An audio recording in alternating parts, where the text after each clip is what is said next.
the US funded highly dangerous coronavirus research that was once banned at the Wuhan Institute of Virology.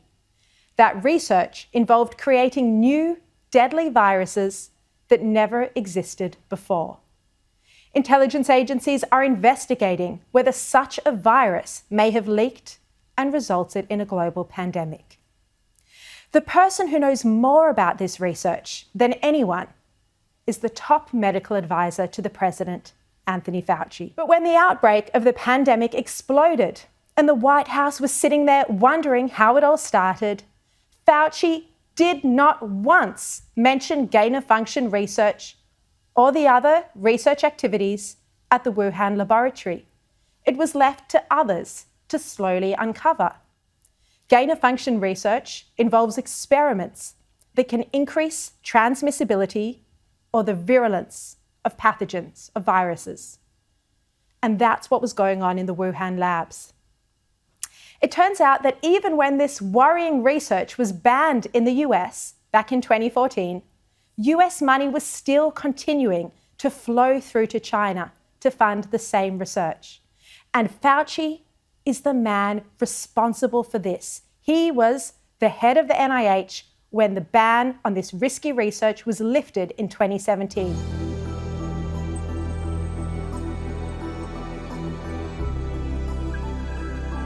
You don't want to go to Hoboken, New Jersey, or to Fairfax, Virginia, to be studying the bat-human interface that might lead to an outbreak.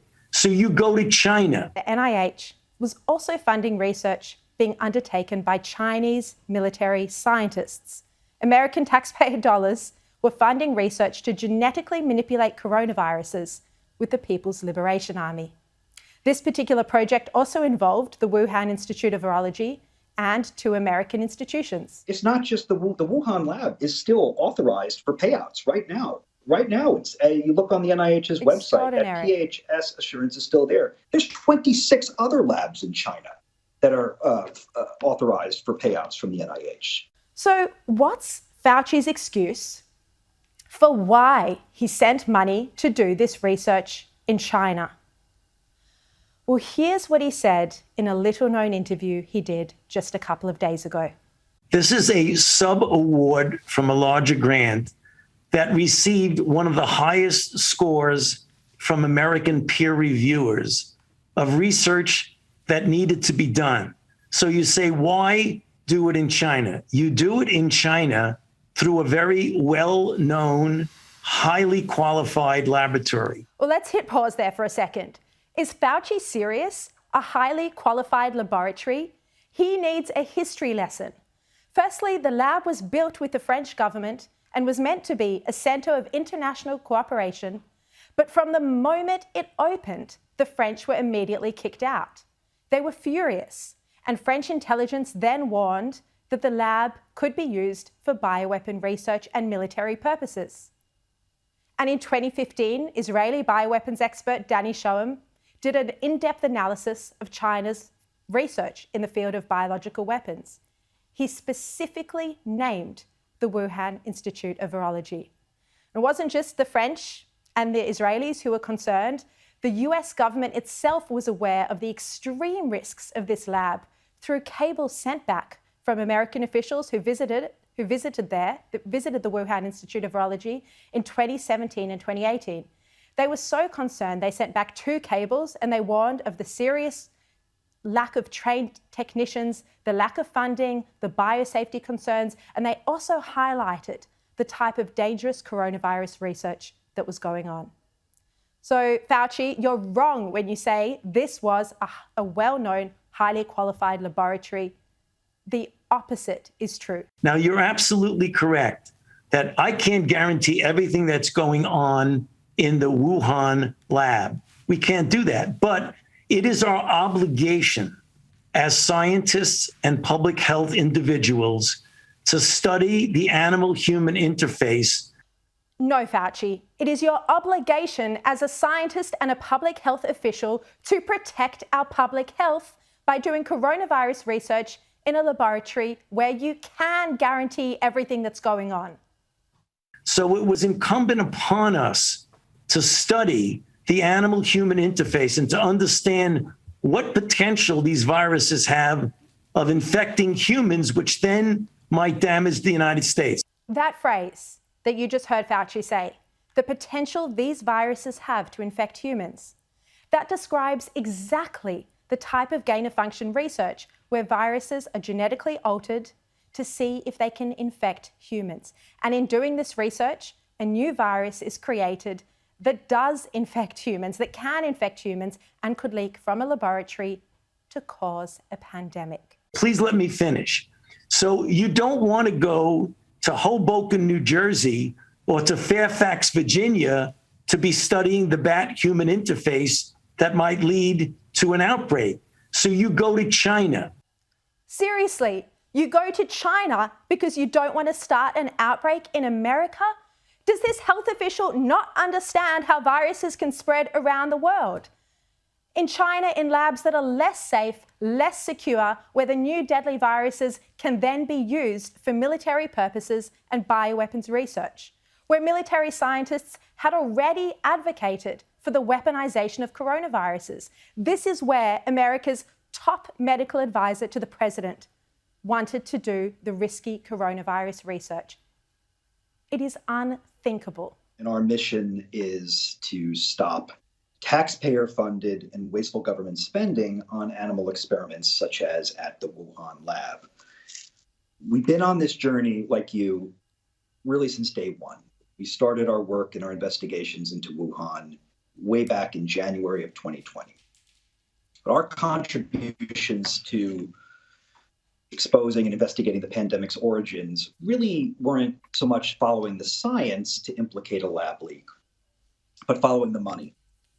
Following that money trail and then to find, expose, and defund it.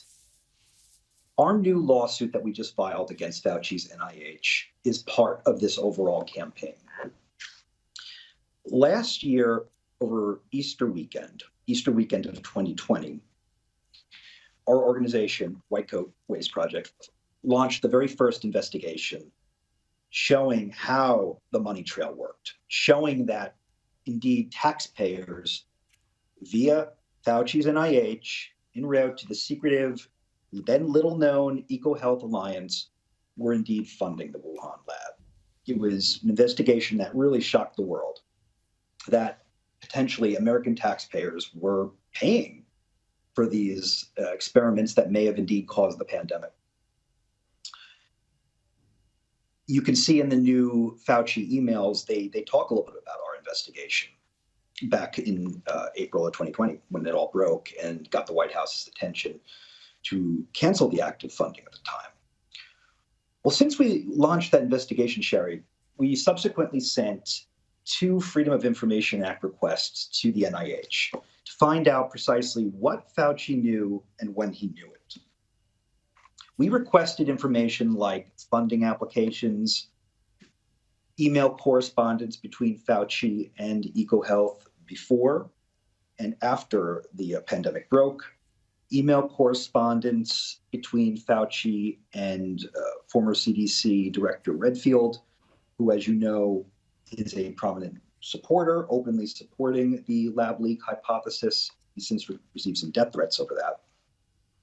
Information about whether Fauci's payout to Wuhan and EcoHealth was properly reviewed by the NIH Oversight Committee.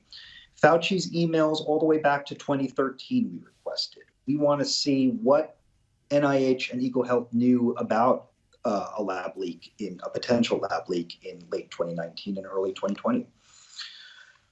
Well, after we filed those Freedom of Information Act requests, Fauci's NIH blew the deadline set by federal law to give us what we were entitled to as taxpayers. They blew the deadline to hand over all those documents. And so White Coat filed a federal lawsuit in a district court. We really do need some real good investigation work now in the US. We need that presidential commission. We need the ENC committee to step up with subpoena power to get Peter Daszak, the head of EcoHealth, to answer some hard questions. The NIH needs to come clean. This lawsuit is a good chance to get that to get that forthcoming information from them. They haven't been forthcoming with.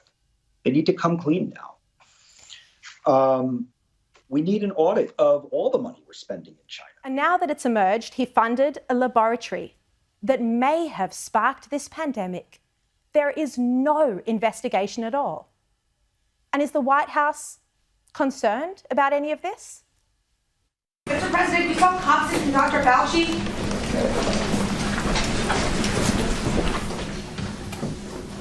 Yes, I'm very confident, Dr. Fauci. Since you mentioned Dr. Fauci again, can you imagine any circumstance where President Biden would ever fire him? No. There is no accountability here from an administration that promised more transparency.